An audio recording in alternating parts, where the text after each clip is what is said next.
It's Summerween, so I've been watching some horror movies that kind of remind me of summer, and I recently rewatched Jordan Peele's Us for like the millionth time.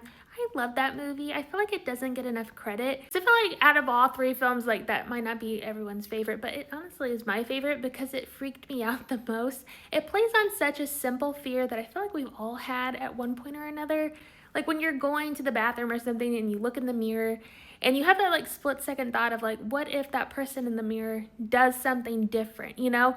I remember going to see this one in the theaters, and when I got home, I was literally kind of freaked out for the next couple days, and it made me love that movie even more. Jordan Peele did so many smart things in that film. Our main character, Adelaide, can be viewed as either the hero or the villain of the story, depending on your outlook on the movie. I'm going to talk a little bit about it, so spoilers ahead if you haven't seen Us. I just love the theme of like duality in the film, and just even like the murder weapon, the scissors. Like here's the duality in nature, two perfect halves that could come together to be incredibly destructive. And like the number 11 is so prominent in that movie. Like Adelaide chooses number 11 when she chooses her prize on the boardwalk. You see the man on the beach holding the sign Jeremiah 11:11. Even when the tethered show up at Adelaide's home, it is 11:11 on their clock. And that number just represents duality, right? Like when someone is looking at their tethered self in the movie, they're basically seeing their raw self. Someone who has no privilege, that has no resources, that has basically been kept underground, hidden forever. And it's like their animalistic tendencies, just the core of who they are, the people that were living up above ground, you know, the us. We are privileged people that have been like kind of taken into consumerism. We're materialistic. We, you know, kind of take things for granted. And seeing the tethered people who are like the other, they are like the less fortunate, but they also represent kind of who these people are kind of deep down on the inside. And it's kind of terrifying when you look deep down at who you are, because I believe like every human has like the propensity for good and evil.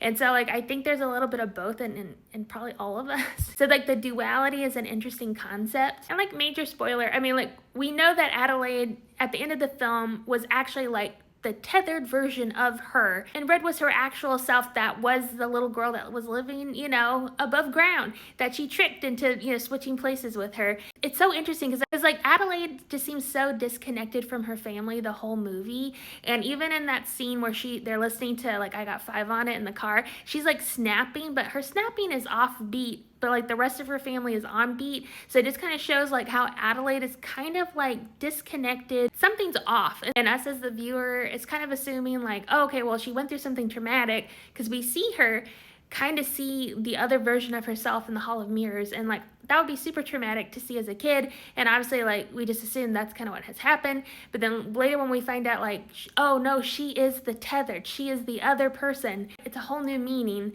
And I think another really interesting character in this movie is Jason, her son. Because if you think about Adelaide as a person, she basically is the tethered version of herself who married a non-tethered person, and then they had a child. So like Jason and his sister are kind of half tethered, half not. And Jason seems so connected with his tethered self, you know, because he's able to kind of manipulate his tethered self into like walking backwards into the fire. Clearly clearly all of them are connected, but Jason seems to have like an understanding of his tethered self. At the end of the movie, Jason is down there, and clearly Jason hears Red tell Adelaide like about everything that happened to her while she was down there, how horrific it was for her. And Jason knows like what his mom did, you know? And that's why I'm like, Adelaide could be viewed as a villain on one hand, because she literally stole someone else's life. She put this little girl down in this horrific place to like eat rabbits and be with all these people that couldn't speak, couldn't really communicate that well. And that's terrifying for a little girl to be stuck down there. But then also Adelaide herself, or her tethered version, was also a terrified little girl that was just stuck down there, that wanted to get out and have a life, and she took it, you know?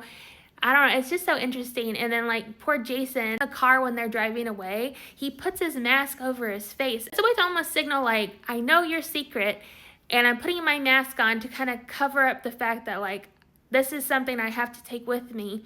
and he's kind of looking at his mom differently, you know, because he knows the truth. And like viewing the tethered who come up to do like the Hands Across America thing, they all are like an oppressed people that have been forgotten. It was like a government experiment.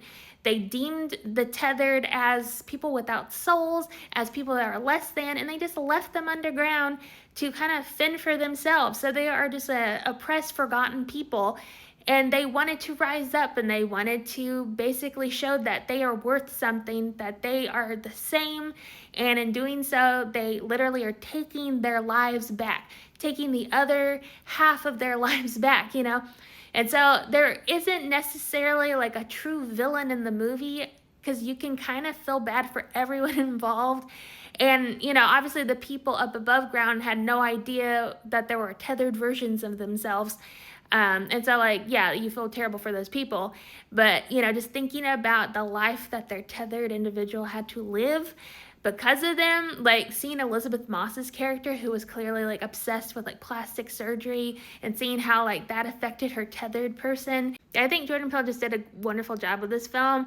It really kind of pointed out some scary parts of ourselves, some fears that we've probably all had. It really does make you question who is in the right, who is in the wrong the entire movie. Like once you truly know the truth, it's a terrifying concept. And I just think this is one of his best movies. Obviously, like I love Get Out, I love Nope, but Us, I think, affected me the most coming out of that theater and being as scared as I was. I think it was just a brilliant concept.